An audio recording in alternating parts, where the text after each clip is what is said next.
Tole, akkam jirtu kabajamtoota hordoftoota keenyaa sagantaan kun sagantaa fayyaa karaa YouTube channel Dr. Naafiyal Geetu Official isin biraan ga'uudha. Egaa sagantaa keenya irraatiin akkuma argitanii keessummaa haaraa qabadhee isiniif dhiyaadheen jira. Keessummaan keenya irraas eenyu akka ta'an maal akka hojjetan jalqaba isaan irraa barra. Duraan dursa baga nagaan gara sagantaa keenyatti dhuftan. Okay, isinis baga nagaan beekni. Ani maqaan koo Dr. Alamu Baraadoon jedhama. Hospitaala Phaawulositti barataa ispeeshaalistii baqaqsanii yaaluu kalee hojjummoo fichaaniitii fi qaama saala dhiiraatiin wal qabatu har'a wajjin kan laaluu barbaanne dhukkubbii tasaa cidhaan dhiiraa irratti uumamuudha. Dhukkubbiin tasaa inni jennu tasa yeroo gabaabaa keessatti qaama saala dhiiraa yookaan cidhaan irratti dhukkubbii nutti dhagahamutu jira. Dhukkubbii kana immoo wantoonni fidan wantoota adda addaatti jiru. Isaan keessaa tasa rukutamuu ta'uu danda'a yookaan balaadhaan kan nutti dhagahamu ta'uu danda'a. Inni biraa immoo infekshinii kan dhufu ta'uu danda'a.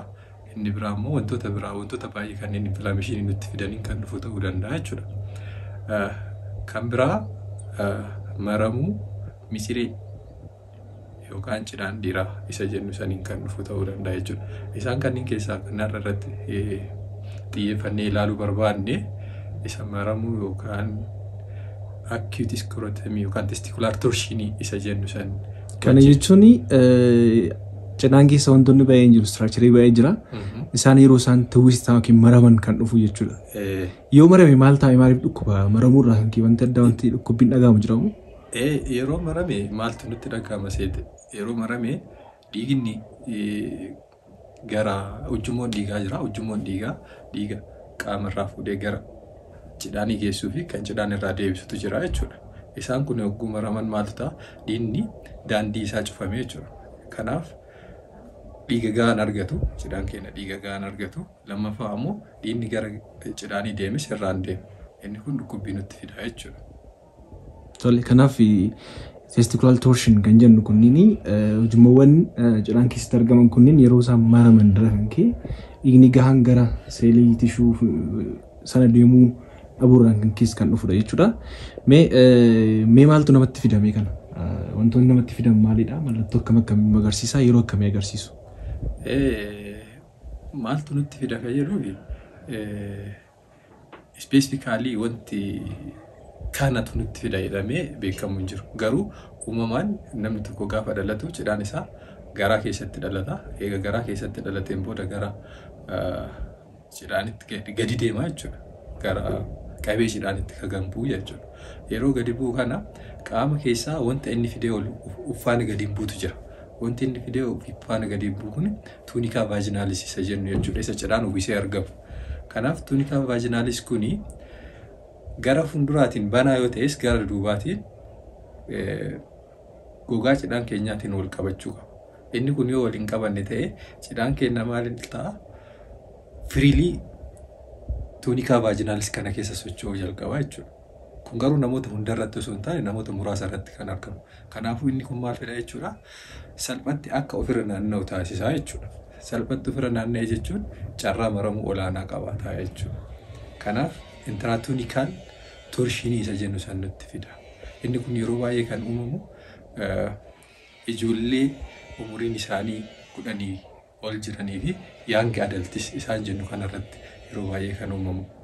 Garuu extra vaginal torsion inni jedhamu ammoo tuunikaa vaginaalis isiniin jedhe kana osoo isa keessatti osoo hin taane isaan alarratti maramuun kan dhufudha jechuudha. Inni kun ammoo ijoollee reeftana dhalatanii fi garaa keessattis garaa haadha keessattis uumamuu danda'a osoo gadi hin bu'in jechuudha.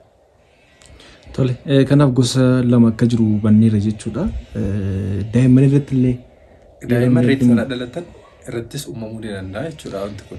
Mee dhimma kanaa wal qabatee mallattoo akkamiidha kan inni agarsiisu? Fakkeenyaaf namni tokko yommuu wanti kun isa qunnamu yommuu cidhaan kun keessoon cidhaan kun maramutti ujummoowwan dhiigaa keessa jiran kunis akka maraman nutti himteetta. Mee namni mallattoo akkamii ofirratti argeeti? Mallattoo akkamii ofirratti arga jalqaba? Namni tokko mallattoo ofirratti argeeti mana yaalaa kan deemu yeroo baay'ee dhukkubbii hatattamaa jenneerraa dhukkubbiin kun dhukkubbii akkamiiti mallattoo dabalataa akkamii immoo fiduu danda'a kan jedhamtu. Inni tokkoffaan mallattoon argaman keessaa inni tokkoffaan dhukkubbii daraan cimaa ta'e. Dhukkubbii daraan cimaa ta'e cidhaan keenya irratti nutti dhagahama. Inni biraa ammoo naannoon cidhaan keenyaa sun ho'uu, diimachuu. Inni kunniin mallattooleedha. Kan biraa ammoo sosochoos nu dhooguu danda'a. Dhukkubbiin kun cidhaan qofa irratti ta'uu dhabuu mala, garaa keenya irratti nutti dhagahamuu mala, garaa cinaa keenya irratti nutti dhagahamuu mala. Sababni isaatis naarviin qaama keenyaa akkuma dura isinitti hime cidhaan isa keessatti uumama, garaa keessatti uumamee gadi bu'aa isiniin jedheera. Yeroo kana naarviileen garaagaraa kan isaan wajjin gadi bu'an jiru. Sababa kanaaf dhukkubbiin keenya garaa irratti nutti dhagahamuu danda'a. Ijoolleen keenya garaa nu dhukkuba jechuu danda'u. Kanaaf mallattoon isaa inni guddaan dhukkubbiidha. Dhukkubbiin kun garuu cidhaan irra qofa ta'uu dhabuu mala jechuudha. Inni biraa ammoo naannoon sun diimachuu, ho'uu, tuquun baay'ee rakkisaa ta'uu danda'a. Isaan kanneen mallattoon inni jalqaba arguu dandeenyu jechuudha. So keessumaa immoo daa'imman irratti wanti kun mul'ata jenneerra. Maatiin maal gochuu qaba? Keessumattuu yeroo baay'ee maatiin daa'imman isaanii hin ilaalanii. Kanaaf maatiin maal gochuu qabudha? Ijoolleedha, daa'ima ganaadha waan ta'eef gara fuulduraatti illee dhiibbaa garaagaraa geessisuu danda'a. Dhumarratti dhiibbaa inni geessistu yaalamii yoo hin ture dhiibbaa akkamii geessisuu danda'a kan jedhus kan kaasni ilaallu ta'a. Mee dhaamsati maatiif qabdu akkasumas immoo dhiibbaa akkamii geessisuu danda'a yoo yaalan argatin ture? Dhaamsi an maatiif qabu maal seete? Inni jalqabaa dhukkubbiin akkanaa daa'imman keenya irratti yoo dhagahame akkuma dura kaasuuf yaalletti ujummoon dhiigaa gara cidhaanii deemu ni maramaa jenneera. Dhiigni gahaan gara tishuu cidhaanii kana nuuf hin deemu. Kanaaf seeliin cidhaanii kan hormoonii garaagaraa maddisiisu, kan sanyii kormaa maddisiisu ni du'a jechuudha. Kanaaf isa kana hambisuudhaaf dhukkubbiin kun itti dhagahame taanaan jalqaba maaltu nurraa eegama? Hatattamaan ijoollee keenya gara mana yaalaa geessinee sababa dhukkubbii kana fide qorachiisuun dirqama nutti ta'a. Maaliif dhukkubbiin kun sababa garaagaraatiin dhufuu danda'a akkuma isinitti dura kaasuuf yaalletti jechuudha. Isaan keessaa inni hamaan inni yeroo keessatti yoo yaalame fayyuu danda'u, yeroon darbee jennaan dhiibbaa guddaa geessuu danda'u isa maramuu kana. Kanaafuu inni maramuu kun dhukkubbii fide moo waan biraatti fide jennee jalqaba ijoollee keenya gara mana yaalaa geessinee haakima bira geessinee qorachiisuun dirqama. Inni biraa yoo kana gochuu baannee rakkooleen dhufuu danda'u maal fa'aa isa jedhudha. Rakkooleen dhufuu danda'an maal fa'aa akka jedhudhaaf hormoonii testosteroon jedhamu kan cidhaan irraa maddutu jira. Tariitii tokko qofa yoo marama ta'e rakkoo hin qabaatu. Inni lammaffaa ammoo cidhaan kun yoo du'e sanyii kormaa maddisiisuu hin danda'u. Carraan gara fuulduratti sanyii godhachuu daraan gadi bu'aa jechuudha.